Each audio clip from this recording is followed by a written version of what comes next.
Hello everyone, তোমরা সবাই কেমন আছো? আশা করছি খুব ভালো আছো। তো আজকে একটা মিনি ভ্লগ নিয়ে চলে আসলাম। আমাদের এখানে মেলা হয় বৈশাখীর, তো সেখানেই গিয়েছিলাম। গিয়ে সবার প্রথমে একটু পাঁপড় খেয়ে নিলাম। তো তারপর না একটু ঘুরলাম অনেকক্ষণ। আর আমাদের এখানে সামনে একটা মাঠ আছে, ওখানটাতে সবাই পেপার তারপরে মাদুর ঠাদুর এনে বসে থাকে অনেক সময়, আর খাবার দাবার খায়, বসে আড্ডা দেয়, বেশ ভালো লাগে কিন্তু। আর আমাদের এখানে অনুষ্ঠানও হয়।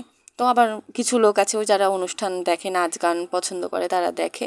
তো আমি কোথাও দাঁড়াইনি, আমি একটুখানি গোল গোল করে মেলা ঘুরলাম, ঘুরে একটু খাওয়া দাওয়া করলাম, তারপরে চলে এসেছিলাম। পয়লা বৈশাখের দিন থেকে শুরু হয়, সেদিন আর যেতে পারিনি, চড়কের মেলা ছিল বলে। তো তাই জন্য আজকে গেছি। এটা তোমার পয়লা বৈশাখের দুদিন পরের ভ্লগ। তো যাই হোক, একটু ঘুরলাম। আর অনেকগুলো দোলনা বসেছে জানো তো, এই নৌকোগুলো খুব ভাল লাগে আমার, কিন্তু অনেক বছর পর বসলো। তো যাই হোক, তারপরে একটু ঘুগনি আর চাউমিন খেয়েছিলাম, খেয়ে বাড়ি চলে আসলাম। ভ্লগটা কেমন লাগলো জানিও।